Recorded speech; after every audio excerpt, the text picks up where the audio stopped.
इमरान खान साहब की cipher case के अंदर जमानत की दरख्वास्त के लिए सुप्रीम कोर्ट से रजू कर लिया गया था, आपको पता है।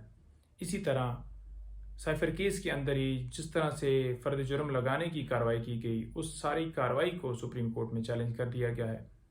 जिस तरह से कॉपियाँ तकसीम की गई, जिस तरह से आपको पता है कि टाइम पीरियड पूरा ही नहीं किया गया, 7 दिन टाइम होता है कॉपियाँ तकसीम करने के बाद फ़र्द जुर्म लगाने तक, वो भी मुकम्मल नहीं किया गया। और बड़ी जल्दी में एक ऑर्डर आया था कि अगली डेट के ऊपर तसव्वुर कर दिया जाएगा कि इन्होंने साइन कर दिए हैं। हालांकि उस वक्त कॉपियाँ वसूल नहीं की थी, लेकिन अदालत ने ऑर्डर के अंदर लिखा कि इन्होंने कॉपियाँ ले ली हैं, लिहाजा ये तसव्वुर किया जाएगा कि अगली डेट के ऊपर कि इन्होंने साइन भी कर दिए हैं।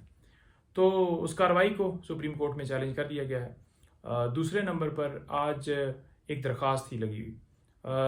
इसका थोड़ा सा बैकग्राउंड ये है कि खान साहब से उनके बेटों की फ़ोन पर बात करने के हवाले से दरख्वास्त दी गई थी, जो कि इजाज़त नहीं दी गई सुप्रीटेंडेंट जेल की तरफ से, क्योंकि अदालत ने वाज़ेह हुक्म दिया।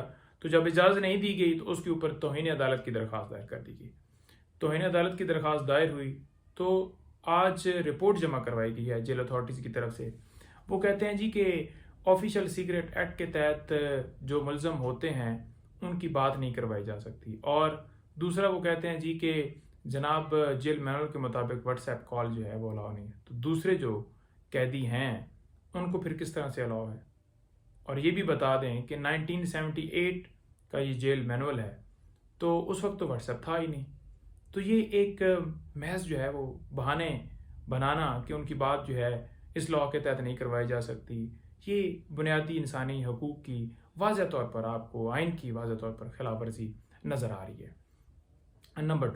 नंबर टू जी कि कल साइफर केस की जो समाअत थी जेल के अंदर, उसमें जेल के अंदर ये बकाया तौर पर ये कहा गया कि हमें जो मैनुअल है साइफर जैसे जाता है फॉरेन ऑफिस से पीएम ऑफिस में, उस मैनुअल की कॉपी जो है वो दे दी जाए। तो वो कहा गया कि खुफिया है जी, वो नहीं दी जा सकती। मिनट्स ऑफ मीटिंग मांगे जाते हैं, वो कहा गया जी खुफिया है। यानी कि ट्रायल खुफिया चलाया जा रहा है, गवाह खुफिया हैं। कोई लॉ जिसके ऊपर आप डिपेंड कर रहे हैं, जिसके ऊपर आप केसेस का हवाला दे रहे हैं, तो वो जो है अगर लॉ मांगा जाता है या उसके हवाले से कोई डॉक्यूमेंट मांगा जाता है तो उसे भी आप खुफिया कह रहे हैं। आपने कभी देखा कि कोई कानून जो है वो भी खुफिया हो? तो जिन डॉक्यूमेंट्स के ऊपर आपका केस है, आप अगर उस फरीक दूसरे को नहीं देंगे तो वो कैसे अपने केस को प्रोसीड कर सकेगा। तो लिहाजा ये मामला भी आपके सामने है कि किस तरह से वहाँ पर कार्रवाई चलाई जा रही है, तेज़ी से चलाई जा रही है, जिस तरह से उजले से चलाई जा रही है, वो सारा आप सबके सामने है। दूसरी तरफ वही केसेस अगर दूसरे लोगों के हों तो उसके अंदर भी आपके सामने कार्रवाई है और ये भी सामने है। तोशा खाना केस के अंदर खान साहब को जो सज़ा हुई थी उसमें सस्पेंशन फाइल हुई थी, सज़ा तो सस्पेंड होगी लेकिन कन्विक्शन बाकी थी। वो मेन अपील का लगी हुई थी और उसमें प्रोसिक्यूटर साहब भी नहीं है जी। आप देख लें कि प्रोसिक्यूटर साहब, अगर नवाज शरीफ साहब का मुकदमा हो तो वो बिन बुलाए जो हैं वो खुद ही पहुंच जाते हैं और 420 सेकंड के अंदर बेल हो जाती है। यहाँ पर प्रोसिक्यूटर जो हैं वो अवेलेबल नहीं है जी। तोशा खाना केस, अलकादर ट्रस्ट केस जो कि नैब के अंदर चल रहा है, उसमें खान साहब की रिविजन्स के हवाले से दरख्वास्त दी गई थी कि जो ज़मानतें खान साहब की खारिज हुई हैं उनको बहाल किया जाए। अच्छा, उसमें क्या हुआ?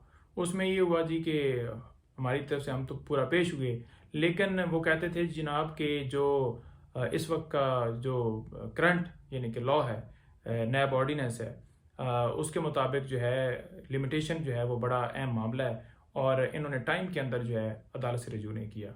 दूसरी तरफ अगर 4 साल बाद भी बंदा आ जाए तो वो टाइम पर है और हम टाइम पर नहीं है अगर 25-30 दिन के बाद अगर रिवीजन फाइल की गई है।